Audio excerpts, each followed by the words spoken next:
So women அப்படின்னா என்ன அப்படின்னா 2 ஜெண்டர்ஸ் வந்து பெரும்பான்மையா இருக்கு. ஒண்ணு ஆண், இன்னொன்னு பெண். ஸோ இந்த ஆண், பெண் அப்படின்றது இயற்கையா அப்படின்னு கேட்டா, இது மொத்தமாவே செயற்கை இயங்கியல். இங்கே இவங்களோட கெமிக்கல் காம்போசிஷன் இப்படி வடிவமைக்கப்பட்டிருக்கிறதுனால இவங்க ஒரு ஆண். இவங்களுடைய கெமிக்கல்ஸ் வந்து இப்படி இருக்கிறதுனால இவங்க ஒரு பெண். கெமிக்கல்ஸ்ல மாற்றம் வருதுன்னா என்ன ஆகும்? அவங்களுடைய ஜெண்டரும் வந்து திரியும். ஸோ எதெல்லாம் இவங்களுடைய கெமிக்கல்ஸை இன்ஃப்ளூயன்ஸ் பண்ணுது? சுற்றுச்சூழல் வந்து இன்ஃப்ளூயன்ஸ் பண்ணுது. எலக்ட்ரோமேக்னெட்டிக் ஃபீல்டு எப்படி இருக்கு, பஞ்சபூத ஆற்றல் எப்படி இருக்குன்றது தான் ஒரு ஆண் ஆணாக இருக்கிறதுக்கும் பெண் பெண்ணாக இருக்கிறதுக்கும் உறுதுணையா இருக்கு. ஒருவேளை ஒரு மாற்றம் நடக்குது அப்படின்னா திடீர்னு வந்து நிலா இல்ல, இரவு பகல்ன்றது இல்ல, ஒரே பகலாவே இருக்கு. யோசிச்சு பாருங்க, கெமிக்கல்ஸ்ல சேஞ்சஸ் வரும். அதே மாதிரி குணநலன்கள்ல மிகப்பெரிய மாற்றமும் வரும். ஸோ இந்த ஆற்றல் சமநிலை சரியா இருந்தாதான் ஆண் ஆண் பெண் பெண் அப்படின்னு இருக்க முடியும். ஏன் இந்த பெரும்பான்மை இந்த ஜெண்டருக்கு மட்டுமே முக்கியத்துவம் கொடுக்கப்படுது அப்படின்னு கேட்டீங்கன்னா, இந்த 2 ஜெண்டர் தான் அடுத்தடுத்து வம்சாவளியை ஜென்ரேட் பண்ணிக்கிட்டு இருக்கோம். மற்ற ஜெண்டர்ஸை விட முன்னாடி இருந்த காலகட்டத்தில் அங்கீகரிக்கப்பட்ட பாலினங்கள்னு பார்த்தீங்கன்னா 9 பாலினங்கள் கிட்டத்தட்ட இருந்திருக்கு. அதற்கும் மேற்பட்ட பாலினங்களும் இருந்த காலமும் உண்டு. அப்போ வந்து பாலினம் அப்படின்றது அவங்களுடைய செக்ஷுவல் ப்ரிஃபரன்சஸ் வச்சு குறிக்கப்பட்டது கிடையாது. அவங்களுடைய குணநலன்களும் அவங்களுடைய கெமிக்கல்ஸ் எப்படி இருக்கு அப்படின்றத பொறுத்து குறிக்கப்பட்டது தான் அந்த பாலினம் அப்படின்றது. Gender is not about each and every once sexual preference. பெண் அப்படின்னா என்ன அப்படின்னும் போது பெண்ணுக்கு இன்னென்ன குணங்கள் இருக்கும் அப்படின்னு இயற்கையாவே இருக்கு. ஏன்னா எல்லா ஜீவராசிகள்லையுமே பெண் அப்படிங்கிறது ஒன்று இருக்கு. அதே மாதிரி ஆணுக்கு என்னென்ன குணநலன்கள் இருக்குமோ அது எல்லாமே இன்னது அப்படின்னு நம்ம குறிப்பிடலாம் இந்த கெமிக்கல் காம்போசிஷன் வச்சு. அப்போ இது இயற்கையிலே ஆணுன்ற ஒரு விஷயமும் எல்லா பறவைகள்லையும் விலங்குகள்லையும் இருக்கு. இந்த மாதிரியான குணநலன்கள் அவங்க எக்ஸிபிட் பண்ணுவாங்க, இந்த ட்ரேட்ஸை வெளிப்படுத்துவாங்க. எங்க இதுல மாற்றம் வருது? நாகரிகம் அப்படின்னு வரும்போது இவங்களுடைய அடிப்படை குணத்தையும் தாண்டி பகுத்தறிவு உட்புகும் போது அவங்களுடைய எமோஷன்ஸை கண்ட்ரோல் பண்ணும்போது சமூக கட்டமைப்பு இப்படி அப்படின்னு அமைக்கும் போது இவங்களுடைய வாழ்வியல் முறை வந்து என்ன பண்ணுது? இந்த கெமிக்கல்ஸ்ல இம்பாக்ட் ஆகி இவங்களுக்கு இந்த குணநலன்கள் அப்படின்னு வந்து கொடுக்குது. இந்த கெமிக்கல்ஸ் அப்படின்னு இந்த வாழ்வியல் முறை தான் வந்து இவங்களை வந்து கட்டுப்படுத்துது. பெண் வந்து வெளியில போய் ஃபைட் பண்றா, நல்லா அவ வந்து கஷ்டப்படுறா அப்படின்னும் போது அவளோட டெஸ்டோஸ்டரோன் வந்து அதிகமாகும். சவாலான விஷயங்கள் எல்லாம் சந்திக்கிறா அப்படின்னும் போதே என்ன ஆகும்? அவளோட டெஸ்டோஸ்டரோன் பூஸ்ட் ஆகும். அதே மாதிரி ஒரு ஆண் அவன் காமா இருக்கான், அவன் வந்து எமோஷனல் இன்டெலிஜென்ஸை வளர்த்துக்கிறான், அவன் வந்து யார் யாருக்கு என்னன்னு பார்த்து பார்த்து செய்யறான் அப்படின்னும் போது அவனுக்கு ஈஸ்ட்ரோஜன் கொஞ்சம் அதிகமா இருக்கும். ஸோ இப்போ எது சரி அப்படின்னு கேட்டா, பெண்ணுக்கு சிறிது ஆண் தன்மை வந்து முழுமையடைதல் சரி, ஆணுக்கு சிறு பெண் தன்மை வந்து முழுமையடைதல் அதாவது பக்குவம் அடைதல் சரி. அப்போ ஆண் ஆணாவே இருத்தலும் பிரச்சனை, பெண் பெண்ணாவே இருத்தலும் பிரச்சனை. அப்போ முந்தைய சமூக கட்டமைப்பு பெண்களை எப்படி வச்சிருக்கு, ஆண்களை எப்படி வச்சிருக்கு? ஏன் அந்த கட்டமைப்பு இருந்தது? அந்த கால சுழற்சியில அந்த கட்டமைப்புக்கு என்ன தேவை? அதை பூர்த்தி செஞ்சுதா? அப்போ வருங்காலத்துல நாம எப்படிப்பட்ட சமூக கட்டமைப்பை நாம கட்டமைக்கலாம்? அப்போ இந்த கெமிக்கல்ஸ் வந்து எப்படி இருக்க மாதிரி வாழ்வியல் முறையிலேயே நாம இந்த கெமிக்கல்ஸை வந்து பண்படுத்த முடியும். இப்படிதான் இருக்கணும் நம்மளால ஃபிக்ஸ் பண்ண முடியும். ஸோ ஒரு பெண் வந்து எப்பவுமே சந்தோஷமா இருக்கிற மாதிரியும் அவ வந்து சேஃபா இருக்கிற மாதிரியும் நம்ம ஒரு சொசைட்டியை பில்ட் பண்ணிட்டோம் அப்படின்னா அவ அன்பா இருப்பா, அவ சந்தோஷமா இருப்பா இல்லையா? ஸோ அப்போ அந்த சொசைட்டியோட முன்னேற்றம் வந்து நல்லா இருக்கும். ஏன் அப்படின்னா அவதான் ரொம்ப இன்ட்யூட்டிவா இருப்பா, ஃபியூச்சரிஸ்டிக்கா இருப்பா, ரொம்ப ஐடியாஸ் நல்லா இருக்கும். எந்தெந்த தேவைகள் இருக்கோ அதை நுணுக்கமா பார்த்து அதை சட்டுன்னு பூர்த்தி பண்றதுக்கு வேற ஒரு சொல்யூஷனை கொண்டு வருவா. கிரியேட்டிவா இருப்பா. பெண்ணுக்கு லெஃப்ட் சைடு நார்மலா எல்லாருக்கும் ஒர்க் ஆகுற மாதிரி ரைட் சைடு வந்து பெண்ணுக்கு வந்து அதிகமா வேலை செய்யும், கிரியேட்டிவா இருப்பா. அதே மாதிரி மிட் பிரெயின் ஆக்டிவேஷன் இது எல்லாமே வந்து ஒரு 25 வயசுக்குள்ள நல்லா ஆக்டிவேட் ஆகி ஃப்ரண்டல் லோப் நல்லா வளர்ச்சி அடைந்து மச்சூர் ஆயிடுவாங்க. சின்ன வயசுல இருந்து நல்லா கிளைகேட் ஆகிருக்கும் பாடி, நல்லா குக் ஆகிருக்கும். அதனாலே என்ன ஆவாங்க, மெச்சூர்டா இருப்பாங்க. ஆண்களை விட பெண்கள் சீக்கிரமா எவால்வ் ஆகக்கூடியவங்க. ஸோ பெண்ணை பெண்ணாக வாழ விட்டா சமூகம் நல்லா இருக்கும். ஆணை ஆணாக வாழ விட்டா சமூகம் முன்னேற்றம் பெறும். அப்போ 2 பேரையுமே என்ன பண்ணுது இந்த சமூக கட்டமைப்பு, கஷ்டப்படுத்திட்டு தான் இருக்கு. காரணம் அவங்க எவால்வ் ஆகணும், அவேக்கனிங் பீரியட் வேணும் அப்படின்றதுக்காக. ஸோ உண்மையான ஒரு பெண்ணுக்கான குணநலன்கள் என்ன அப்படின்றத பார்க்கலாம். போன கட்டமைப்புல அது ஆக்கப்பூர்வமா இல்லை, ஆனா இப்போ இந்த கட்டமைப்புல ஆக்கப்பூர்வமா இருக்கும். பார்க்கலாமா? பகுத்தறிவுல பெண் வந்து ரொம்ப நல்லா இருப்பாங்க. பெண்ணுடைய குணநலன்கள் அப்படின்னா அச்சம், மடம், நாணம், பயிர்ப்பு கிடையாது. பெண் வந்து எப்போ வந்து அச்சப்பட்டு நீங்க பார்த்திருக்கீங்க? ஆக்சுவலி ரொம்ப தைரியமா இருக்கக்கூடியதே பெண் தான். நமக்கு ஏதாவது ஒரு பிரச்சனைனா ஃபர்ஸ்ட் அம்மா கிட்ட தான் ஓடுவோம். அம்மானா ஒரு சேஃப்டி, அம்மா தைரியமா இருக்கும். ஸோ பயம் அப்படிங்கிறதே பெண்ணுக்கு பெருசா இருக்காது. அந்த குருட்டு தைரியம் வர்றதெல்லாம் பார்த்தீங்கன்னா பெண்ணுக்கு அதிகம். அது கடகடன்னு டக்குன்னு போய் சாதிச்சிடும். ஸோ அதனால அந்த பெண்ணுக்கு வந்து பயம்ன்றது இருக்காது. இதெல்லாம் வந்து இடையில இது ஆண்களால் இயற்றப்பட்டது, ஆண்களால் கட்டமைக்கப்பட்டது. ஆண்கள் சொன்ன பெண், ஆண்கள் கண்ணோட்டத்தில் பெண். அப்ப அந்த ஆண்களோட கண்ணோட்டம் கரெக்டா இருந்தா, கெமிக்கல்ஸ் கரெக்டா இருந்தா அதுவும் கிடையாது. அது கெமிக்கல்ஸே கெட்டு போய் கிடக்கு. ஆணே முதல்ல ஆணா இல்ல. அப்போ அப்படி இருக்கக்கூடிய அந்த ஆண் இதுதான் கரெக்டான பெண்ணுன்னு சொல்லி இலக்கணம் எழுதக்கூடிய அந்த பெண் சரியான்னு கேட்டா கிடையாது. ஆனா நம்ம அதை தான் ஃபாலோ பண்ணோம் இத்தனை சில வருடங்களா. ஏன்னா ரொம்ப வருஷமா நம்ம அதை ஃபாலோ பண்ணல. இப்போ இருக்க சில வருடங்களா தான் அதை நம்ம ஃபாலோ பண்றோம். அதுக்கு முன்னாடி இருந்த பெண்களுமே அவங்க தான் வந்து என்ன பண்ணிருக்காங்க, அவங்களுடைய முடிவுகளை எடுத்திருக்காங்க. அவங்களுடைய கெமிக்கல்ஸ், அவங்களுடைய மரபுல இருக்கக்கூடிய நல்ல தரவுகள் என்ன பட்டிருக்கு, வெளிப்பட்டிருக்கு. இப்போ ரொம்ப அமிலம் பாயும் போது என்ன ஆகுது, மறதி வருது, மறந்து போச்சு எல்லாமே. காட்டு மிராண்டி மாதிரி நடந்துகிட்டு இருக்கோம். பழைய தரவுகளை ஆக்சஸ் பண்றோம். அமிலம் மிதமிஞ்சும் போது ஒரு காட்டு விலங்குகள்ல இருக்கக்கூடிய பெண்கள் எல்லாம் எப்படி நடந்துப்பாங்களோ அந்த மாதிரி நடந்துக்கிறோம். மரபுல இத்தனை நாள் வாழ்ந்து இலக்கணம் எழுதின பெண்களை நாம் என்ன பண்ணிட்டோம், மறந்துட்டோம். பகுத்தறிவு பெண்களுக்கு அதிகம். ஒரு விஷயம் சொல்றாங்க, செவி வழி செய்தியா வந்தாலும் இதை ஏன் சொல்றாங்க, எதுக்காக சொல்றாங்க, யார் சொல்றாங்க, சொல்றவங்களுக்கு என்ன மாதிரியான நோக்கம் இருக்கு அப்படின்றது, இது சொல்றதுனால அவங்களுக்கு என்ன ஆதாயம் கிடைக்க போகுது அப்படின்றது முதற்கொண்டு டக்கு டக்குன்னு கணக்கிட்டு இது சரியா தப்பான்னு யோசிக்கிற அந்த பகுத்தறிவு வந்து பெண்களுக்கு அதிகம். எதை கேட்கணும், எதை கேட்கக்கூடாது, எதை மூளையில போட்டு யோசிக்கணும், எதை யோசிக்க கூடாது, எது சரி எது தப்பு அப்படின்னு பிரித்து பார்க்கக்கூடிய நல்ல கண்ணோட்டம் பெண்களுக்கு அதிகம். ஏன்னா எப்பவுமே வேர்க்கால்கள்ல விஷம் பாயும் போது கூட ஆண்களுக்கு தான் முதல்ல என்ன ஆகும், பித்தம் தலைக்கேறும். ஆண்களுக்கு தான் முதல்ல என்ன ஆகும், அந்த குணம் வந்து கெடும். ஆனா பெண்களுக்கு கர்ப்பப்பை இருக்கிறதுனால எப்பவுமே ஒரு சமநிலையில இருக்கிறதுனாலயும் அவங்களால தாக்கு பிடிக்க முடியும், தன்னிலையில இருக்க முடியும். ஆண்களுக்கு இப்படி இருக்க காரணம் அப்பதான் மரபு முருகேறுன்றதுக்காக. அப்பதான் கலியுகத்துல என்ன ஆகும், நிறைய குழந்தைகள் உற்பத்தி ஆகும், அடுத்த தலைமுறை உற்பத்தி ஆகும். களி முத்துறதுனாலே அதானே. பெண்ணுக்கு எமோஷனல் இன்டெலிஜென்ஸ் அதிகம், ரொம்ப அறிவா இருப்பாங்க. இந்த விஷயம் இப்போ நாம சொன்னோம் அப்படின்னா இவங்களுக்கு என்ன ஆகும், வேற மாதிரி உணர்வுகள் வரும். அந்த உணர்வின் வெளிப்பாடா இவங்க போய் இந்த விஷயத்த செய்வாங்க. அது அந்த விஷயமா திரிபடையும், திருப்பி இது நம்ம தலையிலே வந்து விழும்னு யோசிச்சு இந்த விஷயத்த சொல்லணும், இந்த விஷயத்த சொல்லக்கூடாது, இந்த இடத்துல இப்படி ரியாக்ட் பண்ணணும், அப்படி ரியாக்ட் பண்ணக்கூடாது. இவங்களுக்கு இதை தெரியப்படுத்தினா அவங்க சங்கடப்படுவாங்க, இவங்க கிட்ட இதை கேட்டா அவங்க கஷ்டப்படுவாங்க. ஸோ இதெல்லாம் வந்து நாகரிகம் கருதி நாம தவிர்க்கணும். இவங்க முன்னாடி இப்படி நடந்துக்க கூடாது, அவங்களே வருத்தத்துல இருக்காங்க. ஸோ அதை வந்து நாம செய்யாம தவிர்ப்போம் அப்படிங்கறது பொறுத்து அடுத்தவங்களோட சின்ன சின்ன எமோஷன்ஸுக்குமே முக்கியத்துவம் கொடுத்து பார்க்கக்கூடிய அந்த அறிவு வந்து பெண்களுக்கு அதிகம். எமோஷனல் டிசிப்ளின் இது பெண்களுக்கு இயற்கையிலேயே வந்தது, மரபு ரீதியா இது வந்து தமிழ் பெண்களுக்கு அதீதமாக கடத்தப்பட்டது.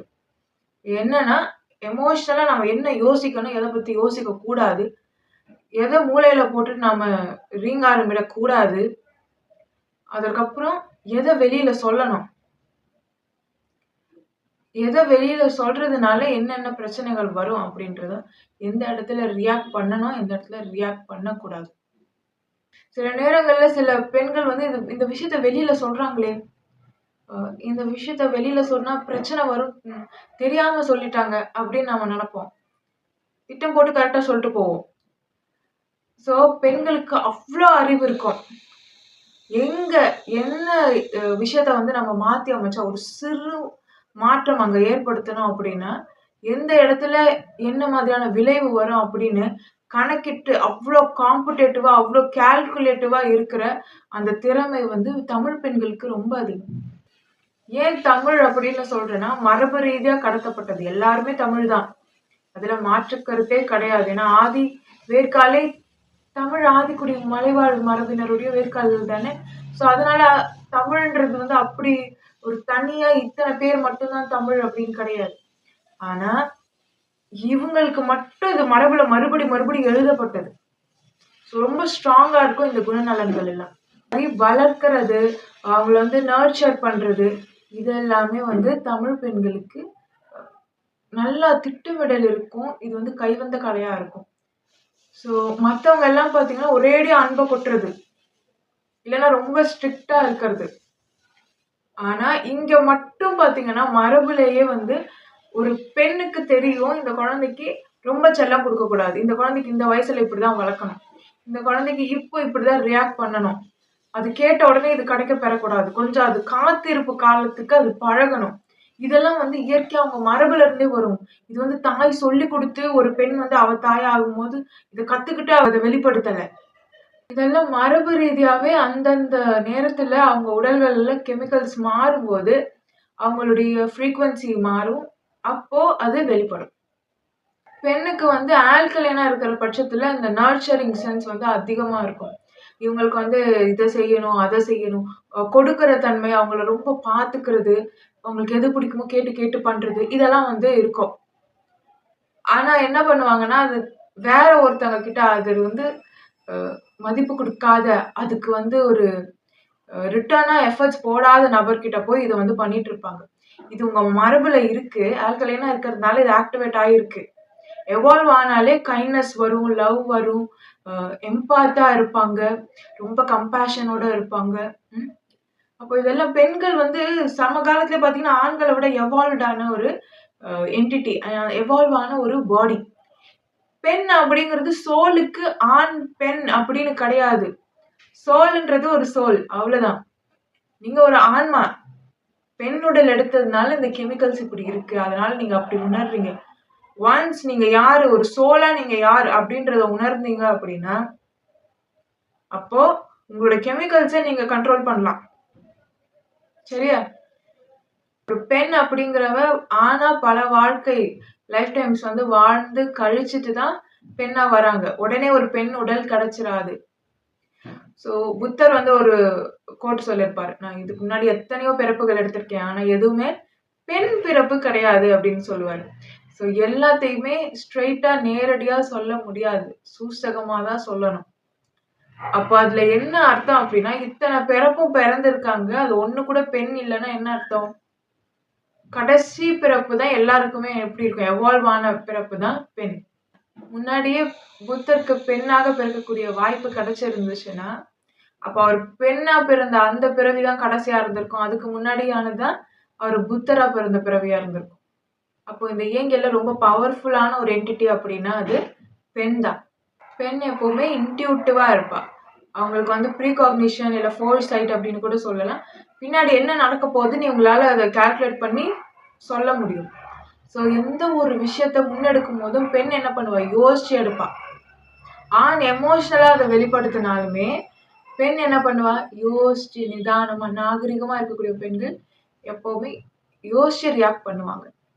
நடக்க போறத முன்னாடியே அவங்களால என்ன பண்ண முடியும்? சென்ஸ் பண்ண முடியும். சைக்கிக்கா இருப்பாங்க. பெண் உடல் எப்பவுமே என்ன ஆகும்? நேச்சரோட சிங்க்ரனைஸ் ஆகும். ஸோ நேச்சர் அப்படின்னு சொல்றது இங்க பஞ்சபூத ஆற்றல். இந்த பஞ்சபூத ஆற்றலோட இந்த பெண் உடல், இந்த இயங்கியல் கிட்ட இருக்க அத்தனை கெமிக்கல்ஸோடயும் இந்த பெண் உடல் சிங்க்ரனைஸ் ஆகும். அதனால இன்ட்யூஷன் ரொம்ப நல்ல முறையில இருக்கும். அக்யூரேட்டா பெண்கள் எப்பவுமே பேலன்ஸ்டா இருப்பாங்க. அவங்களுக்கு வந்து கருப்பை இருக்கும். அவங்களுக்கு பீரியட்ஸ் வந்து ரெகுலரா வர வரைக்கும் அவங்க எப்பவுமே பாடி கிளைகேட் ஆகிட்டே இருக்கிறதுனால அ ரொம்ப ஹெல்த்தியா இருப்பாங்க பெண்கள்.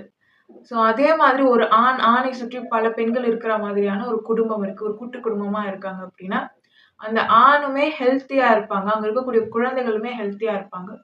ஏன்னா, பெண்களுடைய அந்த எனர்ஜி பார்த்தீங்கன்னா, அவ்ளோ நல்லா இருக்கும். பேலன்ஸ்டா இருக்கும். இன்னொன்னு வந்து யாருக்கு எது வந்தாலும் சரி, இவங்களால வந்து அத எடுத்துக்க முடியும். இவங்களால ஆல்கலைன் ட்ரேட் பண்ண முடியும். நல்ல ஒரு எவால்வ் ஆன பெண்கள் எல்லாம் இருக்கக்கூடிய ஃபேமிலி பார்த்தீங்கன்னா, மோஸ்ட்லி ஆண்கள் வந்து ஹெல்த்தியா இருப்பாங்க. குழந்தைகளும் ஹெல்த்தியா இருப்பாங்க. பிகாஸ் அந்த எனர்ஜி ஒரு கோயிலுக்கு போனா எப்படி நமக்கு ஒரு நல்ல பாசிட்டிவ் வைப்ஸ் இருக்கோ, அதே மாதிரி ஹியூமனும் ஒரு ஹியூமன் டவர் தான். அப்போ ஒரு ஃபீமேலுமே கிட்டத்தட்ட ஒரு இண்டிவிஜுவலா ஒரு கோயில் மாரி. ஸோ அவங்க கிட்ட இருந்து வரக்கூடிய அந்த எலக்ட்ரோ மேக்னெட்டிக் ஃபீல்ட் வந்து அவ்ளோ ஒரு நல்ல பாசிட்டிவ் ஆராவோட இருக்கும். பெண்கள் வந்து மேக்னெட்டிக்கா இருப்பாங்க. நல்ல கரண்ட் ஃப்ளோ இருந்து பெண்களுக்கு காந்த ஆற்றல் இயற்கையிலேயே என்னாகும்? அதிகமா வரும். அ உழைச்சு கஷ்டப்பட்டு வரத விட கிளைகேட் ஆகி இயற்கையா மென்ஸ்ட்ருவல் சைக்கிளாலேயே அவங்களுக்கு காந்த ஆற்றல் நல்லா இருக்கும். அண்ட் அதனாலேயே இந்த ஃப்ரண்டல் லோப் டெவலப் ஆகுற காலகட்டம் எல்லாம் பார்த்தீங்கன்னா, அப்பல்லாம் இவங்களுக்கு மென்ஸ்ட்ருவல் சைக்கிள் இருக்கிறதுனால டீனேஜ்ல எல்லாம் பார்த்தீங்கன்னா, நல்லா மொராலிட்டியோட இருப்பாங்க. பெரும்பான்மையா. அதே மாரி இந்த சமூக கட்டமைப்பும் பெண்களுக்கு மொராலிட்டி கடைப்பிடிக்கிற மாரியே இருக்கிறதுனால, அவங்ககிட்ட இன்டெகிரிட்டி இருக்கும். ஸோ யாரு பார்க்குறாங்களோ இல்லையோ, இது சரியில்லன்னா இது சரியில்ல. இது தப்புனா இது தப்பு. அத சொல்லக்கூடிய அந்த பக்குவம், மனப்பக்குவமும் சரி, தைரியமும் சரி பெண்ணுக்கு அதிகம். அதே மாரி பெண் எப்பவுமே என்ன பண்ண மாட்டாங்க, ஒரு நல்ல இலக்கணம் எழுதக்கூடிய அளவுல இருக்கக்கூடிய பெண்கள் எல்லாம் பார்த்தீங்கன்னா, அ சிறுமையான விஷயங்கள்ல ஈடுபட மாட்டாங்க. நான் ஜட்ஜ்மெண்டல். ஜட்ஜ்மென்ட்லாம் இருக்க மாட்டாங்க. பெண்களுக்கு யோசிக்கிறது அந்த திறன் வந்து நல்லா இருக்கும். ஸோ இன்னொருத்தவங்க இடத்துல வச்சு எம்பாத்தா வேற இருப்பாங்க. இன்னொருத்தவங்க இடத்துல தங்கள வச்சு வந்து, அவங்க ஏன் இப்படி நடந்துக்கிட்டாங்கன்னு புரிஞ்சுக்கிற பக்குவம் வந்து பெண்களுக்கு இருக்கும். ஸோ உடனே ஜட்ஜ்மென்ட்ல எந்த முடிவும் பெண்கள் எடுக்க மாட்டாங்க. ஸோ இதுதான் ஒரு பெண் அப்படின்னா அவங்களுடைய குணநலன்கள். நாகரிகமா இருக்கக்கூடிய ஒரு பெண்ணினுடைய அ இலக்கணம் அப்படின்னு சொல்லலாம். அப்போ எங்க இருந்து இந்த அழகுக்கு முக்கியத்துவம் குடுக்கறது? இந்த வீட்டு வேலைகள் எல்லாம் சரியா செய்யறது, ஒருத்தருக்கு ஒருத்தர் வந்து சண்டை போடுறது, திடீர்னு வந்து வெறுப்ப உமிழ்ந்து அடுத்தவங்கள வந்து கஷ்டப்படுத்தணுன்ற எண்ணம் வர்றது. இதெல்லாம் எங்க இருந்து ஆரம்பிச்சது அப்படின்னா, இப்போ இருக்கக்கூடிய இந்த சொசைட்டி கட்டமைப்புனால வந்தது. ஸோ இப்போ இருக்கக்கூடிய இந்த சொசைட்டி என்ன பண்ணுது அப்படின்னா, பெண்கள பெண்களாவே வாழ விடல. அப்பல்லாம் பார்த்தீங்கன்னா, ஒரு பெண் தான் முதல்ல வந்து முன்னெடுப்பாங்க. ஒரு கூட்டத்த எடுத்துட்டு போய் அவங்க வந்து பொருள் ஈட்டுறதோ, உணவு ஈட்டுறதோ மோஸ்ட்லி பெண்கள் தான் பண்ணுவாங்க. ஆண்கள் அந்த இடத்த வந்து பாதுகாக்கிற மாதிரி இருக்கும். ஸோ அப்போ வந்து அந்த பாதுகாப்பு அப்படின்றது ரொம்ப அவசியம். என்னோட இடம், என்னோட காலனி அத பாதுகாக்கணும்னும்போது பாதுகாப்புக்கு ஆண்கள் எப்பவுமே. அப்போ வந்து ஒரு விஷயத்த ஈட்டுட்டு வரணும். எங்கேயாவது போய் வேலை செஞ்சுட்டு வரணும் அப்படின்னா, அதெல்லாமே என்ன பண்ணுவாங்க? பெண்கள் தான் செய்வாங்க. முன்னெடுப்பாங்க. ஏன்னா, அவங்களுக்கு இன்ட்யூஷன் நல்லா வேலை செய்யும். ஸோ இவங்கள விட அவங்க போகும்போது எல்லா வேலைகளையும் ரொம்ப இவங்க ஒரு 70% சக்சஸ்ஃபுல்லா முடிக்கிறாங்க அப்படின்னா, ஒரு பெண் போனா கிட்டத்தட்ட 98% சக்சஸ்ஃபுல்லா முடிக்க முடியும். ஸோ இப்போ வரைக்கும் வேலையில பெண்கள தான் அதிகமா வைப்பாங்க. ஏன்னா, புரொடக்டிவிட்டி இன்கிரீஸ் ஆகும். எவ்ளோ பிரஷர் குடுத்தாலும் பெண் தாங்குவாங்க. ஆணால தாங்க முடியாது. ஸோ அவங்க அந்த உணவு ஈட்டிட்டு வரதா இருந்தாலும் சரி, பொருள் ஈட்டிட்டு வரதா இருந்தாலும் அவங்க வருவாங்க. இவங்க வந்து இந்த இடத்த வந்து பாதுகாக்கிறது. ஸோ டெஸ்டோஸ்டெரோன் எப்படி வருது? நான் வந்து பாதுகாக்கிறேன். நான் புரொடெக்ஷன் குடுக்குறேன் அப்படின்றது தான் அந்த டெஸ்டோஸ்டெரோன். அப்போ ஈஸ்ட்ரோஜனோடது என்ன? பொறுப்பெடுத்துக்கிறேன். நான் புரொவைட் பண்றேன். அந்த மாதிரி. நான் அடுத்தது கட்டமைக்கிறேன். நான் அடுத்தது என்னுடைய சமூகத்துக்கு எடுத்துட்டு போணும் அப்படின்ற கனவுகள காண்றேன். அப்படின்றதெல்லாம் ஈஸ்ட்ரோஜனோடது. ஆண் அப்படின்றதோடையது என்னன்னு பார்த்தீங்கன்னா, மத்தவங்கள விட நம்ம மேன்மையா இருக்கணும். மத்தவங்கள விட நாம இந்தந்த விஷயங்கள்ல சிறந்து விளங்கணும். இதுக்கு வேற வேற தொழில்நுட்பமும், இதுக்கு வேற வழியும் நாம கண்டுபிடிக்கணும். இப்படின்ற அந்த புதுமையான தேடல்கள் எல்லாம் ஆணிடமிருந்து பிறக்கும். அந்த தேவைகள் எல்லாம் அங்க தான் பிறக்கும். அப்போ அத பூர்த்தி செய்யக்கூடிய யுக்தியும், வழிமுறையும், அந்த சொல்யூஷன் சொல்றதும், அந்த ஐடியா எல்லாமே வந்து பெண் கிட்ட இருந்து வரும். இப்படி இருக்கும்போது திடீர்னு பெண்களுடைய அந்த எண்ணிக்கை குறையுது அப்படின்னா, அடுத்த தலைமுறை என்ன ஆகும்? குறைஞ்சிடும். அப்ப அவங்க சந்ததி என்ன ஆகாது? வழி வழியா வராது. அதனாலேயே என்னாச்சு? பெண்கள் வந்து இந்த இடத்துல இருக்கிற மாதிரியும், சில பெண்கள் வந்து அடுத்தடுத்த சந்ததிகள உருவாக்குறதுக்காக இந்த இடத்துல இருக்கிற மாதிரியும், அவங்கள பாதுகாப்பா ஆண்கள் பார்த்துக்கிற மாரியும், வெளியில போகும்போது சம விகிதத்துல பெண்களும், ஆண்களும் வந்து சேர்ந்து பொருள் ஈட்டுறதுக்கோ, இல்ல வந்து உணவு ஈட்டுறதுக்கோ போற மாதிரியான ஒரு வழி. இப்ப இந்த வழிமுறையில என்ன ஆகுது? குழந்தைகளும் நல்லா பிறக்குது. இப்போ இந்த இயற்கை எந்த மாதிரியான ஐடியாவ வந்து குடுத்துக்கிட்டே இருக்கும் உங்களுக்குன்னா, இதுக்கு முன்னாடி இருக்கக்கூடிய பேசிக் பேட்டர்ன்ஸ் தான் திருப்பி திருப்பி உங்களுக்கு குடுக்கும். இந்த இயங்கியல்ல என்னென்ன விலங்குகள் எல்லாம் பஞ்சதந்திர கதைகள் படிச்சிருந்தா உங்களுக்கு தெரியும். அங்க என்னென்ன விலங்குகள்லாம் என்னென்ன மாதிரியான கட்டமைப்ப வச்சிருக்கோ ஒண்ணும் அதையே தான் வந்து மனுஷனும் கடந்து கடந்து கடந்து வந்திருப்பான். ஒரு ஒரு ஸ்டேஜா. ஸோ அப்படி பார்க்கும்போது இந்த மாதிரி ஒரு செட்டப். அதுக்கப்புறம் ஆண்களாலேயே எல்லாமே என்ன பண்ண முடியுது? வெளியில போயி அது அத அவங்க கத்துக்கிறாங்க அவ்வளவுதான். எவால்வ் ஆகிட்டாங்க. ஆண்களுக்குள்ளேயும் ஒரு பெண் தன்மை என்ன வருது? குடி வருது. எப்போ அப்படின்னா, நல்ல மார்ஷியல் ஆர்ட்ஸ் வந்து பயின்றவங்களெல்லாம் நீங்க பார்த்தீங்கன்னா, ரொம்ப அமைதியா இருப்பாங்க. ரொம்ப அமைதியாயி பக்குவப்பட்டுருவாங்க. அந்த நிலை தான் வந்து பண்படுத்தப்பட்ட நிலை. அந்த மார்ஷியல் ஆர்ட்ஸ் என்ன கத்துக் குடுக்கும் அப்படின்னா, எமோஷனல் இன்டெலிஜென்ஸ் அண்ட் எமோஷனல் டிசிப்ளின வந்து கத்துக் குடுக்கும். எங்க ரியாக்ட் பண்ணணும், எங்க ரியாக்ட் பண்ணக்கூடாது. ஸோ அது உடல பண்படுத்தும், மனதையும் பண்படுத்தும். ஸோ ஒரு ஆணுக்கு எப்போ பெண்ணோட அந்த டச் வருதோ, அப்பதான் அந்த ஆண் முழுமை அடைந்த ஒரு ஆண். பெண்ணுக்கு எப்போ ஒரு ஆணோட டச் வருதோ, அப்பதான் சமூகமே உருப்படும். இல்லன்னா இந்த பெண் என்ன பண்ணும்? இதுலயே இது செல்ஃப் கன்டென்டடா இருக்கும். எனக்கு போதும், இதுவே நல்லா இருக்கு. பெண்ணுக்கு ஒரு ஆண் ஆசைப்படுற மாரி, ஒரு ஆண் வந்து எப்படி? இதுக்கு மேல நம்மளும் இப்படி இருக்கணும், அப்படி இருக்கணும். ஆண் தான் எப்பவுமே என்ன பண்ணுவாங்க? ஆசைப்படுவாங்க. ஸோ கனவு காண்றது எல்லாமே. அதே மாரி பெண்ணும் கனவு காண்டு அடுத்தடுத்த லெவலுக்கு போகும்போது தான், அவங்க வந்து பர்ப்பஸ் ட்ரிவனா போகும்போது, இருக்கிறதுல அவ பெஸ்ட்டா இருப்பா. எது பண்ணாலுமே, அதுல அந்த பெண் வந்து பெஸ்ட்டா இருப்பா. பெண்ணினுடைய சிறப்பே என்னன்னா, ஏதாவது ஒரு வேலை செய்ய ஆரம்பிக்கிறாங்கன்னா, அவங்களுக்கு ஜெனடிக்காவே அந்த அறிவு, அந்த மெமரி வரும். அந்த சூழ்நிலையில கொண்டு போய் விட்டுட்டோம் ஒரு பெண்ண அப்படின்னா, இஃப் தி சிச்சுவேஷன் டிமாண்ட்ஸ் அந்த பொண்ணால சமாளிக்க முடியும். ஆண்களுக்கு அப்படி கிடையாது. ஸோ அதனாலேயே அந்த பொண்ணுக்கு களத்த அமைச்சு குடுக்கணும். இல்லன்னா அந்த பொண்ணு அப்படியே தேங்கிடும்.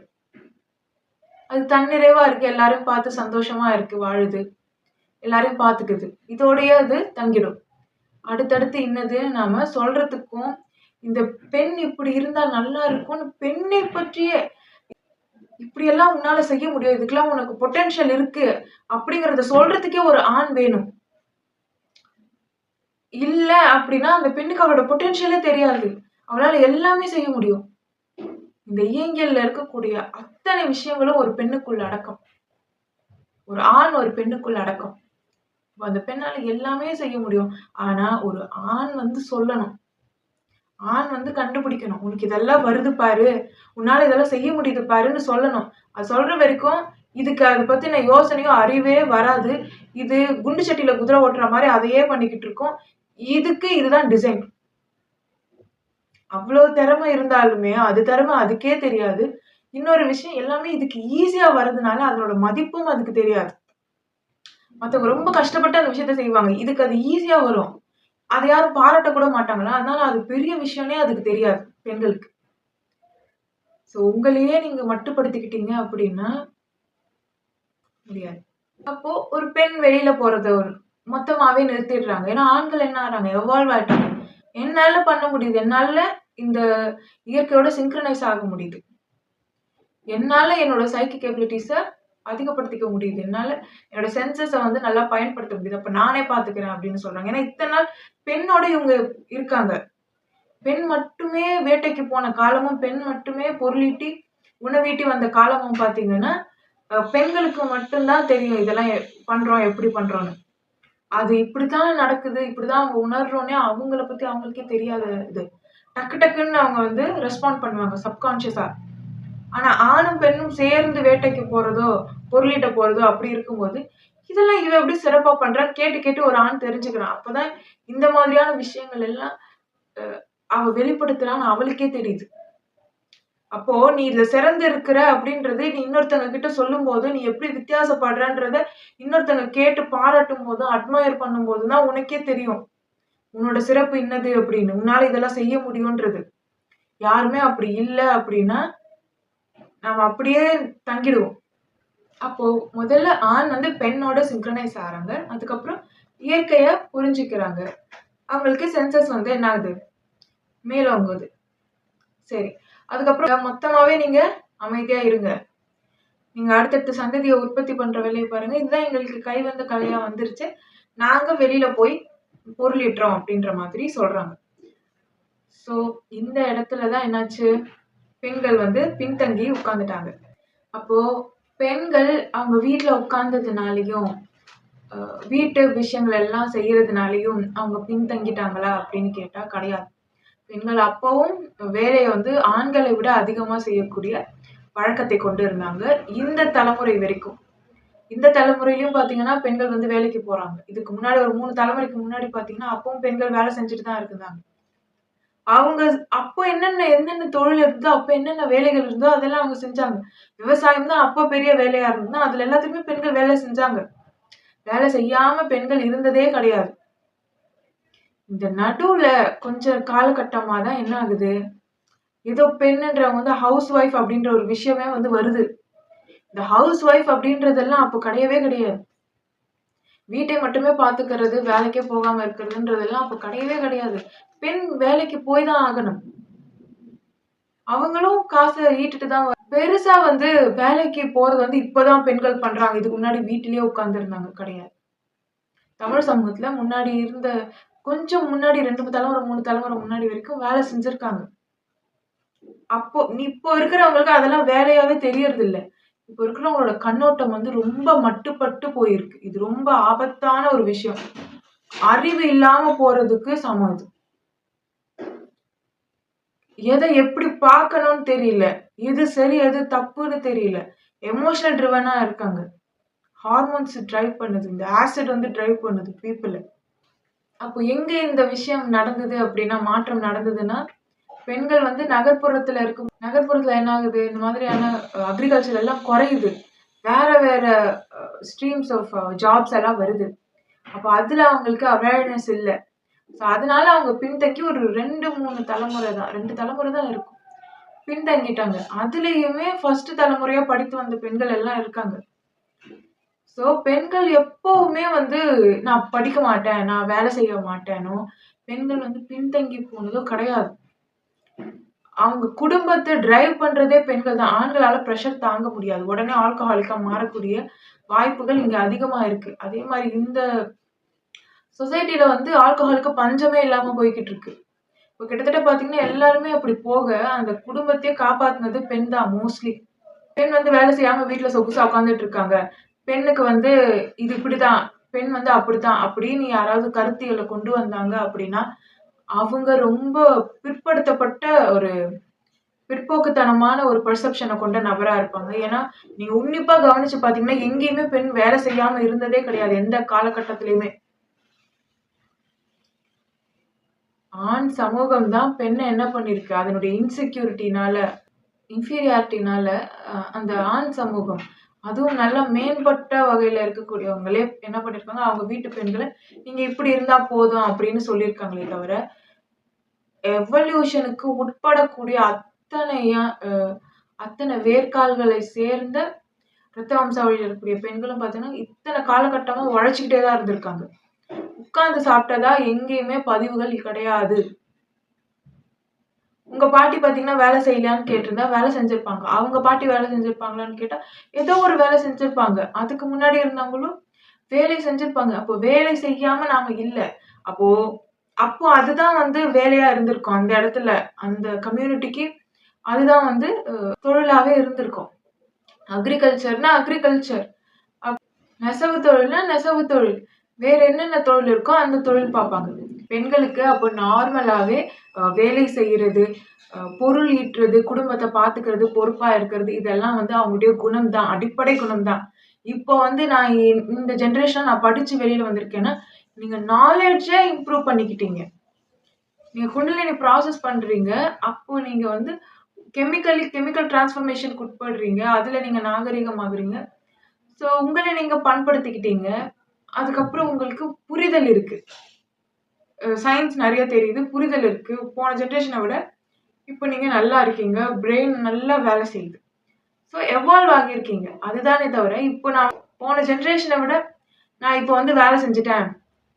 போன ஜெனரேஷன விட இப்போ நான் கெரியர் ஓரியன்டடா போறேன். நான் பர்ப்பஸ் ட்ரிவனா இருக்கேன் அப்படின்னு ஒரு பெண் சொல்றாங்கன்னா, இதுதான் வந்து ஒரு பெண் தன்மையோட உச்சமா அப்படின்னு கேட்டா, இது பெண் தன்மையோட பேசிக். அப்போ பெண்கள் வந்து நாங்க வந்து பொருள் ஈட்டுறது வந்து நாங்க பெண் சமூகத்த வந்து விடுதலை செஞ்சுட்டோம் அப்படின்னா, வேலை செய்றோம். அதனால நாங்க வந்து எவால்வ் ஆகிட்டோம் அப்படின்னா கிடையவே கிடையாது. திருப்பி பழைய சென்சஸ் எல்லாம் நீங்க கெயின் பண்ணி ஒரு பெண்ணா வாழணும். அமிலத்துக்கு பலியாகக் கூடாது. ஒரு பெண் அவங்களோட கேரக்டர் என்னவோ, ஒரு ஒமேகா விமென்னா அவங்க எப்படி இருப்பாங்க. ஆல்ஃபா விமென்றது டோட்டலா சர்வைவல்ல நீங்க எப்படி சர்வைவல் மோட்ல அத தாண்டி வரீங்கன்றது தான் ஆல்ஃபா. ஒரு ஒமேகா அப்படிங்கிறது என்னன்னா, அடுத்து ஃபியூச்சரிஸ்டிக்கா யோசிக்கிறது. நீங்க ஒரு தாட் உங்களுக்கு வருது அப்படின்னு சொன்னா, இந்த தாட் எதனால வருதுன்னு யோசிக்கிற அளவுக்கு நீங்க இருக்கணும். உங்களோட எமோஷன்ஸ நீங்க கண்ட்ரோல் பண்ண கத்துட்டு இருக்கணும். இந்த ஒரு விஷயம் நடக்குதுன்னா, இது எப்படி நடக்குது? ஏன் நடக்குது? அப்படின்றதெல்லாம் நாம யோசிச்சு புரிஞ்சுக்கொள்ற அளவுக்கு நம்மளுடைய மனது வந்து பக்குவப்பட்டுருக்கணும். இதெல்லாம் வளர்த்துக்காம, வேலை செஞ்சு பொருள் ஈட்டிட்டா நான் வந்து வளர்ந்துட்டேன் அப்படி நான் எவால்வ் ஆகிட்டேன் அப்படின்னு பெண்கள் சொன்னீங்கன்னா, காலகாலமா பெண்கள் அததான் பண்ணிக்கிட்டு இருக்காங்க. அப்ப இந்த சமூக கட்டமைப்பு உங்களுக்கு என்னென்ன பண்ணுது அப்படின்னா, முதல்ல ஆண்களுக்கு ஃபேவரபிளா இது இருக்கு. ஏன் ஆண்களுக்கு ஃபேவரபிளா இருக்கு அப்படின்னா, அப்பதான் பெண்கள் வந்து வீட்ல உட்காந்து ரீப்ரொடக்ஷனுக்காக அவங்க முக்கியத்துவம் குடுப்பாங்க. பெண் வந்து வெளியில போய் சம்பாரிக்கிற மாரி ஆயிடுச்சுன்னா, அடுத்து மக்கள் தொகை பெருக்கம் இருக்காது அப்படிங்கிறதுனால. ஸோ அப்ப இந்த பெண்ண வீட்லயே வச்சு சிறுமையா ட்ரீட் பண்றதுனாலயும், மோசமான சில விஷயங்கள அவளுக்கு பண்றதுனாலயும், அந்த அடக்குமுறைய அவளால அ எதிர்த்து நிக்க முடியல. அவளுடைய கையால் ஆகாத தனம், அந்த வெறுப்பு, அதெல்லாம் வந்து வேற வழியில அவ வெளிப்படுத்துறா. அப்போ அவ என்ன பண்றா? அ வேறு சில விஷயங்கள அவ செய்றா. ஆணுக்கோ உடல் பலம் அதிகம். ஏன்னா இந்த எனர்ஜி ஃபீல்ட் வந்து ஆணுக்கு எப்படி இருக்கு? போதுமான அளவுக்கு இருக்கிறத விட அதிகமா இருக்கு. அப்ப அதனால தான் அவங்க அசிடிக்கா இருக்காங்க. நமக்கு பத்தல. பெண்ணுக்கு பத்தல. இவளுக்கு ரொம்ப அறிவு இருக்கும். ரொம்ப நல்ல தெளிவு இருக்கும். குணம் நல்லா இருக்கும். கிரியேட்டிவான அ விஷயங்கள் எல்லாம் இவளுக்கு வரும். ஆனா அத மதிப்பு குடுக்கவே மாட்டாங்க. ஸோ இவளுக்கு என்ன ஆகுது? வெறுப்பு வருது. அப்போ நேரடியா இவங்களால பழிவாங்க முடியல. அவங்க அப்போ கையில எடுக்கக்கூடிய ஒரே விஷயம் என்ன? அமைதியா இருந்து அ கெட்ட விஷயங்கள செய்யறது, துரோகங்கள் செய்யறது, இந்த மாதிரியான விஷயங்கள வந்து பெண்கள் கையாளுறாங்க. இப்படி அவங்க பண்ண இது மரபுல எழுதப்படுது. ஸோ, அப்போ சிறுமையான விஷயங்கள் எல்லாம் பெண்கள் பண்ண ஆரம்பிக்கிறாங்க. ஏன்னா, எங்கள என்ன பண்ண விடல நீங்க. அவங்கள வந்து அவங்களா வாழ விடாம, அவங்கள வந்து ரொம்ப அடக்குமுறைக்கு உட்படுத்தும்போது என்ன ஆகுது? அவங்க சிறுமையான குணங்கள வெளியிடுறாங்க. வேறு சில விஷயங்கள பண்ணி அவங்க வந்து பழிவாங்குதல் அப்படின்ற ஒரு விஷயத்த பழிவாங்குற படலம் வந்து இப்படி போகுது. அப்போ அடுத்த பெண்களுடைய வாழ்க்கை அவங்களுடைய அ குடும்பத்துல இருக்கக்கூடிய அடுத்த பெண்களுடைய வாழ்க்கையும் இவங்க கெடுக்குறாங்க. இது அப்படியே மரபுல பதியுது, ரத்தத்துல கடத்தப்படுது. எனக்கு இந்த மாதிரியான ஒரு வாழ்க்கை கிடைக்கல. எனக்கு என்ன பண்ணீங்க? என்ன வந்து கஷ்டப்படுத்துனீங்க. எனக்கு திருமணம் செஞ்சு வச்ச ஒரு ஆணை விட எனக்கு அறிவு அதிகம். எனக்கு திருமணம் செய்து வைத்த ஒரு நபரை விட எனக்கு குணம் நல்ல குணம். அந்த நபரை விட என்னோட கண்ணோட்டம் நல்லா இருக்கும். நான் வந்து மேன்மை பொருந்தியவள். ஆனா என்ன நீங்க என்ன பண்ணீங்க? மோசமா நடத்துனீங்க. குடும்பமே. அப்ப என்ன ஆகும்? அடுத்த தலைமுறை இத சந்திங்கன்னு சொல்லி உள்ள இருந்து அவங்க என்ன பண்ணுவாங்க? பழி வாங்குவாங்க. அப்படியே அந்த பெண்ணுடைய குணம் மாறும். இது பல தலைமுறைக்கு வந்துச்சுன்னு வச்சுக்கோங்களேன். அந்த பெண்ணினுடைய குணம் அப்படியே வரும்போது, குணத்துல மிகப்பெரிய திரிபு இருக்கு. அந்த பெண் எல்லா பெண்ணையும் பார்த்து பொறாமைப்படுறாங்க. எல்லா பெண்ணுக்குமே கெடுதல் செய்ற மாரி மாறுறாங்க. அப்ப பெண்ணுக்கே பெண் எதிரி அப்படின்ற மாரி இந்த சமூகம் வந்து அ எவால்வ் ஆயி நிக்குது. ஸோ ஏன் ஒரு ஆண் இத வந்து பெண்ணுக்கு செய்றார்? அப்படின்னா, ஆணுடைய இயல்பு என்னன்னு பார்க்கணும். மிருகங்கள், பறவைகள் எல்லாத்துலயுமே. ஒரு ஆண் வந்து எப்பவுமே தன்னை அழகுபடுத்திக்கும். அழகு மூலியமா அது வந்து இணைய வந்து ஈர்க்கறதுக்கு முயற்சி பண்ணும். இது ஆணுடைய பேசிக் கேரக்டர். அப்போ ஒரு பெண் நல்லா உடை அணியணும், அவன மாரியே அந்த பெண்ணும் நடந்துக்கணும்னு ஒரு ஆண் விருப்பப்படுறாங்க. எப்பவுமே தாங்கள் எப்படியோ அப்படிதான் மத்தவங்கள ஜட்ஜ் பண்ணுவாங்க. ஒரு பெண் ஒரு அலங்காரம் பண்ணியிருக்காங்க, அவங்க வந்து அழகா உடை அணிஞ்சிருக்காங்க அப்படின்னா, தங்களுக்காக தான் அப்படின்னு ஆண்கள் நினைப்பாங்க. அவங்களோட கெமிக்கல் காம்போசிஷனே அப்படித்தான். அந்த உணர்வுகளே அடிப்படை அப்படித்தான். தங்களை ஈர்க்கறதுக்காக தான் பெண்கள் அப்படி உடை அணியிறாங்க. பெண்கள் அப்படி அ மேக்கப் பண்றாங்க, ட்ரெஸ் பண்றாங்க அப்படின்னு நினைக்கக்கூடிய அந்த உணர்வு ஆண்களுக்கு அதிகம். ஏன்னா, ஆண்கள் அழகுக்கு முக்கியத்துவம் குடுக்கிறவர்கள். பறவைகளா இருக்கட்டும், பூச்சியா இருக்கட்டும், எந்த விலங்குகளா வேணா இருக்கட்டும், அது தன்ன நல்லா வச்சுக்கிறதுக்கு எப்படி பெண்ணை வந்து ஈர்க்கும் அப்படின்னு பார்த்தீங்கன்னா, தன்னை வந்து அழகா வச்சுக்கும். தன்னுடைய சுற்றிடத்த வந்து சுத்தமா வச்சுக்கும். இப்படியெல்லாம் பண்ணி தான் ஆண் வந்து என்ன பண்ணும்? பெண்ணை வந்து ஈர்க்கும். ஆணினுடைய அதிகபட்ச அ தேடல் என்னன்னா, ஒரு நல்ல இணை. அப்போ நாகரிகமா நாம இப்போ வளர்ந்ததுக்கு அப்புறம் பார்க்கும்போது, ஆணினுடைய அதிகபட்ச தேடல் என்ன? ஒரு நல்ல அறிவான, குணமான ஒரு இணை. என்னோட ஆராவ நான் ஆம்பிளிஃபை பண்றதுக்கு ஏற்றார் போல, என்னோட கெமிக்கல்ஸ்க்கு ஃபீட் பண்ற மாதிரியான ஒரு கெமிக்கல் காம்போசிஷன் கொண்ட ஒரு பெண். இப்போ நாகரிகமா சொல்லணும்னா. அப்போ ஆண்கள் கெட்டு இருக்காங்க. ஆண்களுக்கு அமிலம் பாய்ஞ்சிருக்கு. அப்படி இருக்கக்கூடிய சமயத்துல ஆண்கள், பெண்கள் எப்படி இருக்கணும்னு விரும்புவாங்க? காட்சி பொருளா, போக பொருளா, அலங்காரம் பண்ணிக்கிட்டு இப்படியெல்லாம் இருக்கணும் தான் ஆண்கள் விரும்புவாங்க. ஏன்னா அவங்களுக்கு அதுதான் தெரியும். எந்த விலங்கு எடுத்துக்கிட்டாலும், எந்த பூச்சி எடுத்துக்கிட்டாலும், எந்த பறவை எடுத்துக்கிட்டாலும், ஆண் அப்படிங்கிறது அப்படிதான் இருக்கும். சோ, வீட்ட சுத்தமா வச்சுக்கிறது. இதெல்லாம் வந்து ஆண்கள் பண்றது. இதெல்லாம் உன்ன பண்ண சொன்னது யாருன்னு பாரு. சோ, இந்த விஷயத்துல நாலேட்ஜ் இல்லாத ஒரு ஆள் இத பண்ணுங்கன்னு சொல்ல மாட்டாங்க. இதுக்கு முக்கியத்துவம் குடுக்க மாட்டாங்க. நமக்கு தெரியாத ஒரு விஷயத்த வந்து நாம மத்தவங்க கிட்ட போய் இதுதான் கரெக்ட்டு, இப்படிதான் செய்யணும்னு சொல்ல மாட்டோம். அப்ப அதுல நமக்கு நாலேட்ஜ் இருந்தா தான் நம்ம அத சொல்ல முடியும். அப்ப அதுல யாருக்கு நாலேட்ஜ் இருக்குன்னு பாருங்க. இப்ப சரியா ஒரு வீட்ட பராமரிக்கிறதோ, அ அழகா தன்னை பிரசன்டபிளா வச்சுக்கிறது, இந்த குணம் எல்லாம் பார்த்தீங்கன்னா ஆணினுடையது. ஆண் வந்து இத பெண் கிட்ட எதிர்பார்க்குறாங்க. அதுவே முதல் தவறு. பெண்ணினுடைய குணம் என்ன? எமோஷனல் இன்டெலிஜென்ஸ், எமோஷன்ஸ புரிஞ்சுக்கிறது. அ அடுத்தவங்களுடைய எமோஷன்ஸ்க்கு முக்கியத்துவம் குடுக்கறது, சொல்லாமலே யாருக்கு என்ன தேவைன்றத புரிஞ்சுக்கிறது, இன்ட்யூட்டிவா இருக்கிறது, இந்த மாதிரியான விஷயங்கள். அன்பா இருக்கிறது, கனிவா இருக்கிறது இதெல்லாம். இந்த மாரியெல்லாம் ஆண் இருக்கணும்னு பெண் விருப்பப்படுறாங்க. ஆனா, இப்போ யார் கை இந்த சமூகத்துல ஓங்கி இருக்கு? ஆணுடைய கை.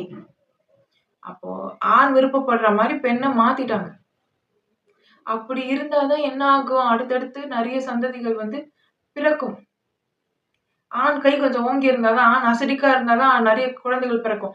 நீங்க எங்க வந்து டெவலப்டு கண்ட்ரீஸ் பார்த்தாலுமே அவங்களுடைய பர்த் ரேட் பார்த்தீங்கன்னா கம்மியா இருக்கும். டெவலப்பிங் கண்ட்ரீஸ்ல பர்த் ரேட் அதிகமா இருக்கும். காரணம் டெவலப்பிங் கண்ட்ரீஸ்ல எல்லாத்துலயுமே அந்த வம்சாவழி வேர்க்கால்கள்ல அமிலம் பாய்ஞ்சுகிட்டு இருக்கும். அவங்க அசிடிக்கா இருப்பாங்க. எவால்வ் ஆகியிருக்க மாட்டாங்க அதிகமா. இப்பதான் கொஞ்சம் கொஞ்சமா முன்னேறுவாங்க. அப்படி இருக்கிறதுனால என்ன ஆகும்? நல்ல அ அடுத்த தலைமுறை வந்து ஜெனரேட் ஆயிட்டு இருக்கும். ஸோ இதுதான் அங்க முக்கியமான விஷயம். இதுதான் காரணம். இதுதான் மோட்டிவ் அப்படின்னும்போது, இப்படிதான் ஒரு கட்டமைப்ப கட்டமைக்க முடியும். குறிப்பிட்ட காலத்துக்கு. அப்போ பெண்கள் மாதிரி ஆண்களும் ஆயிட்டாங்கன்னா, பெண்கள் வந்து சமூகத்துல மேல இருக்கிற மாரியும், ஆண்கள் வந்து கீழ இருக்கிற மாரியும் ஒரு கட்டமைப்ப கட்டமைக்கலாமா அப்படின்னா, கட்டமைச்சா சில தலைமுறைகள் மேல தாங்காது. ஏன்னா, ஆண் அப்படி இருந்தா தான் என்ன ஆகும்? அமிலத்தன்மை அவங்களுக்கு அதிகமா இருக்கும். உடம்பு முருகேறும். ஆண் அமிலத்துவம் பிடிச்சு ஆடும்போது தான் என்ன ஆகும்? அதிகமா வந்து மக்கள் தொகை பெருக்கம் இருக்கும். ஆண் ஆணாவும், பெண் பெண்ணாவும் இருந்துட்டாங்கன்னா, மக்கள் தொகை கட்டுக்குள்ள தான் இருக்கும். ரொம்ப பெருசா இம்ப்ரூவ்மென்ட் இருக்காது. பழைய காலத்துலலாம் பார்த்தீங்கன்னா, பாப்புலேஷன் அவ்ளோ இல்ல. இப்போ பூஸ்ட் ஆயிருக்குன்னா காரணம் என்னன்னு பார்த்துக்கோங்க. அப்ப அந்த டைம்ல வந்து தான் நடுவுல இப்போ கொஞ்ச காலமா தான் நம்ம தன்னிலை மறந்து இருக்கோம். ஆனா, இப்போ நல்ல ஜெனடிக் அப்டேட்டோட மக்கள்கள் வந்து வந்திருக்காங்க. நல்ல அறிவு இருக்கு. பெண் வந்து எப்பவுமே என்ன பண்ணுவாங்க? மரபை பார்ப்பாங்க. எல்லா உயிரினங்களையுமே பார்த்தீங்கன்னா, பெண் வந்து ஆண் வந்து அழகா ஆடுதா, ஆண் வந்து அழகா அந்த இடத்த சுத்தம் பண்ணி வைக்குதா, ஆண் வந்து தனக்காக இந்த விஷயங்கள் எஃபோர்ட் செய்யுதா அப்படின்னு ஒரு பெண் பறவையோ, மீனோ, விலங்கோ பார்க்கறதுக்கு காரணம், அந்த மரபு வந்து கடத்தக்கூடிய அளவுல அது தகுதி வாய்ந்த மரபா அப்படின்னு அது பார்க்குது. அப்ப அவங்களோட இணை சேர்ந்து அது என்ன பண்ணுது? அந்த மரப கடத்துது. அப்போ ஒரு பெண் தான் சூஸ் பண்ணணும் இந்த இயங்கியல்ல ஒரு ஆண் தனக்கு எப்படி இருக்கணும் அப்படிங்கிறது. அப்போ ஒரு ஆணினுடைய வேலை தான் இது எல்லாமே. வீட வந்து நல்லா வச்சுக்கிறது, அந்த இடத்த வந்து சுத்தமா வச்சுக்கிறது. அதுக்கப்புறம் தன்னைத்தானே அலங்காரம் பண்ணிக்கிறது. அ பெண்ணை கவர்றதுக்காக சில ஆர்ட்ஸ் எல்லாம் பெர்ஃபார்ம் பண்றது. இதெல்லாம் வந்து ஆணினுடைய வழக்கம். அத வந்து பெண்ணுக்கு அவங்க திணிச்சுட்டாங்க. ஏன்னா அவங்களுக்கு அதுதான் தெரியும். இதெல்லாம் நீ பண்ணு அப்படின்னு அவங்க சொல்றாங்கன்னா, இதெல்லாம் எனக்குள்ள இருக்கிறதுனால நான் சொல்றேன். என்கிட்ட இல்லாத ஒரு விஷயத்த நீ பண்ணுன்னு என்னால சொல்ல முடியாது. எனக்கு அதுல நாலேட்ஜ் இருக்கணும் இல்லையா? அப்ப இது கீழ்ப்படிநிலை உணர்வுகளான்னு கேட்டா கிடையாது. இது ஜெனடிக்கலா ஆண்களுக்கு கடத்தப்பட்ட உணர்வா அப்படின்னு கேட்டா கிடையாது. இது செல்லுலராவே கடத்தப்பட்ட உணர்வு. எல்லா ஆண்களுமே இப்படிதான் இருக்கும். ஆண்கள் எஃபர்ட்ஸ் அதிகமா போடுற மாரியும், எட்டாக்கனியா இருக்கிற விஷயங்கள வந்து தேடி அந்த தேடலுக்காக இவங்க முன்னேறுற மாதிரியுமான ஒரு கெமிக்கல் டிசைன் தான் வந்து ஆணினுடையது. ஸோ பெண் எப்படி இங்க பெண் அப்படின்ற அந்த பெண் தன்மையே மறக்கப்பட்டு, அவளுக்கு எல்லாமே மறுக்கப்பட்டு இப்படி கஷ்டப்பட்டுட்டு இருக்காளோ, ஆணும் கிட்டத்தட்ட ஆண்னா என்ன அப்படிங்கிறதையும் மறந்துட்டு தான் இந்த கட்டமைப்புல வாழ்ந்துட்டு இருக்காங்க. இப்போ யாராவது ஒரு பெண்மணி உங்ககிட்ட வந்து, உங்க சமையல் நீங்க செஞ்சுட்டு இருக்கீங்க. இந்த சமையல்ல இந்த குறை இருக்கு. இதெல்லாம் நீங்க மாத்திக்கோங்க. இதெல்லாம் நீங்க இப்படி பண்ணுங்க, அப்படி பண்ணுங்கன்னு உங்கள பத்தி குறை சொல்றாங்கன்னு வச்சுக்கோங்களேன். அப்போ என்ன அர்த்தம்? அவங்களுக்கு அந்த சமையல்ல நாலேட்ஜ் இருக்குன்னு அர்த்தம். உங்கள விட அவங்களுக்கு அதுல நாலேட்ஜ் இருக்குன்னு அர்த்தம். அதனால அத பத்தி வந்து அவங்க என்ன பண்றாங்க? குறை சொல்றாங்க. நீங்க ஒரு ஆஃபீஸ் கோயிங் வுமன். ஆஃபீஸ்ல நீங்க இது பண்ணுங்க, அத பண்ணுங்கன்னு அவங்க குறை சொல்ல மாட்டாங்க. ஏன்? அதுக்கு அவங்க சப்போர்ட் பண்ண மாட்டாங்க. ஏன்? ஏன்னா அந்த பெண்மணிக்கு உங்களோட ஆஃபீஸ பத்தின நாலேட்ஜோ, ஆஃபீஸ் வொர்க் பத்தின நாலேட்ஜோ இருக்காது. அதனால அவங்களுக்கு என்ன தெரியுமோ அததான் உங்கள வந்து இப்படி செய், அப்படி செய்ன்னு செய்ய சொல்லுவாங்க. அதே மாதிரி தான் ஆண்களும். அவங்களுக்கு என்ன வருமோ, என்ன தெரியுமோ அததான் நீ இப்படி செய், அப்படி செய்ன்னு சொல்லுவாங்க. உன்கிட்ட என்ன திறமை இருக்குன்னு அத கண்டுபிடிச்சு வெளிக்கொணர்ற அளவுக்கு ஒரு ஆண் இருந்தாங்கன்னா, அவங்க தான் ஒரு நல்ல சிறந்த நாகரீகமான நடுவுல பிறந்து ஆல்கலைனா பிறந்து இலக்கணம் எழுதக்கூடிய வகையில இருக்கக்கூடிய ஆண்கள். உன்னை மேம்படுத்துற வகையில ஒருத்தவங்க இருந்துட்டாங்கன்னா, அவங்க தான் சிறந்த ஆண். இப்போ பெண் இப்படியெல்லாம் இருந்தா அழகு அப்படின்னு சொல்றதும் கிட்டத்தட்ட ஆண் தான். சண்டைகளுக்கும், பிரச்சனைகளுக்கும் வழிவகை செய்யறதும் ஆண் தான். பாத்தீங்கன்னா, விலங்குகள், பறவைகள் எல்லாத்துலயுமே ஆண் தான் எப்பவுமே சண்டைக்கு போகும். சோ இந்த சண்டை, போட்டி, பொறாமை இதெல்லாம் ஆண்களுடைய குணம். திடீர்னு மதம் பிடிச்சு ஆடுறது, ஆசிட்ல வந்து திடீர்னு அமிலத்துவம் அதிகமாகும்போது, தன்னிலை அறியாம போறது, தவறுகள் நெறைய இழைக்கிறது எல்லாமே ஆண் தான். பெண் கிடையாது. மரபு வழியா வாழ்ந்து இலக்கணம் எழுதக்கூடிய ஆண்கள் எப்படிலாம் இருக்கணும் அப்படின்றத பார்த்தீங்கன்னா, நான் அடுத்த வீடியோல சொல்றேன். அப்போ மரபு வழியில வாழ்ந்து இலக்கணம் எழுதக்கூடிய ஒரு பெண்களுக்கான குணநலன்கள் எப்படி இருக்கும் அப்படின்னா, நான் முன்னாடி சொன்ன மாதிரி தான் இருக்கும். அடுத்த வீடியோல பார்க்கலாம். நன்றி. Love is God.